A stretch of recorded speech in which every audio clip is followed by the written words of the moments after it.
Hello, this is Coach Sophie. I am here with the most fabulous client ever. Introduce yourself. Hi, my name's Taylor. I'm Soph's client. Yep. So today we're going to take you through two exercises. It's going to be a body weight squat and a body weight push-up. Without further ado, I am going to demonstrate for you. So do you mind stepping to the side for me?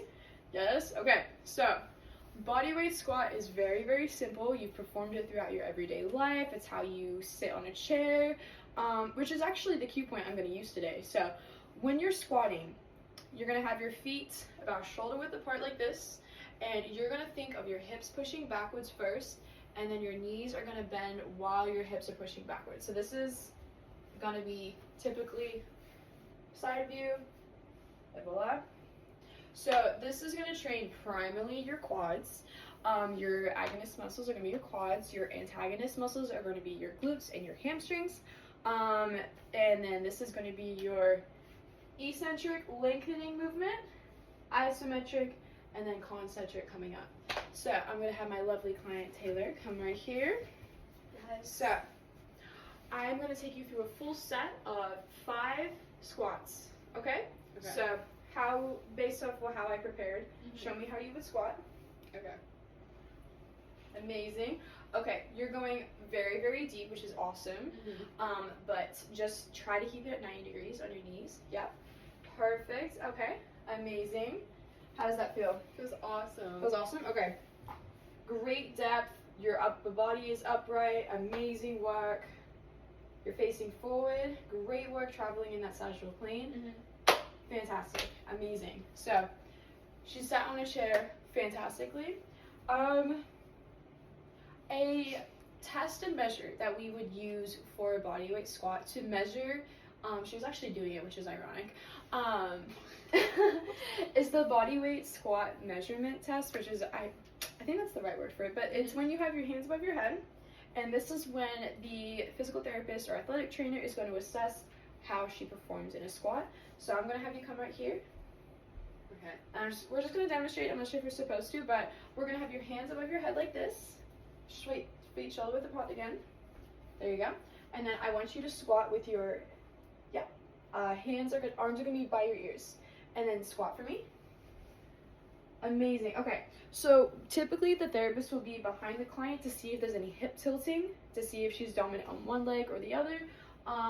Make sure that her arms are right above her head. Make sure that there is a straight line from her hip bone all the way to her hands. And yeah, she did an amazing job. High five. Our next order of business is going to be a push-up test, or just a body weight push-up, I apologize. So this movement, I'll get into the nitty-gritty. Is this a good angle? I can't tell. Is it, we'll just do it from here.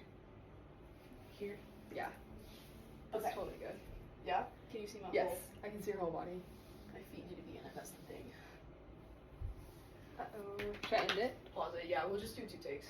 Alrighty, second order of business. We are going to perform a push-up, okay? Bodyweight push-up, very simple. You probably have done this since you were in elementary school. So we're going to start our push-up in the prone position. So you're going to be facing down. Hands are going to be about like this, slightly wider than your shoulders. No, because that's just where it's most comfortable. Any closer, push-ups can be performed in any range of this motion, but we're going to be focusing on the sagittal plane today, so we're going to keep them a little bit closer. We're going to have our hands on the floor. We're going to put our ankles like this. Make sure that your feet are on above their toes directly. Is that vertical? Yeah, vertically above your toes. Push your hips back, engage that core, and then we're going to push down and push up. So, very simple. I just hit chest, so I was shaking a little bit. But essentially, this is going to be primarily using your pectorals and your triceps as your agonist muscles. And then your antagonist muscles are going to be your lats, your shoulders, and your biceps that are going to help support and counteract the movement that you're doing. Eccentrically loading when you're going down, concentrically when you're going up. And I think that is the main muscle movements. Axis of rotation is going to be posterior, anterior, yeah. Is it frontal, it's your side vertically. transverse axis. Or I'll cut that out. Whatever. Okay. So, okay. Now we're gonna have our amazing client Taylor demonstrate for us. So please, as I was before, do you mind grabbing yourself in a prone position on the floor? I got you. Amazing. Okay.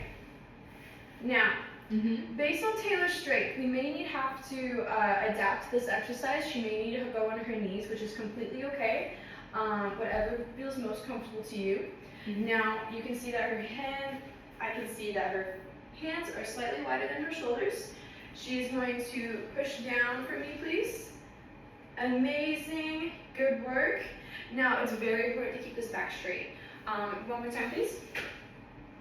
Amazing work, yes. Also, we don't have a pad, but typically we would have a pad underneath her knees just to make it a little bit more comfortable for our clients. One set of 3, that's what I'm talking about.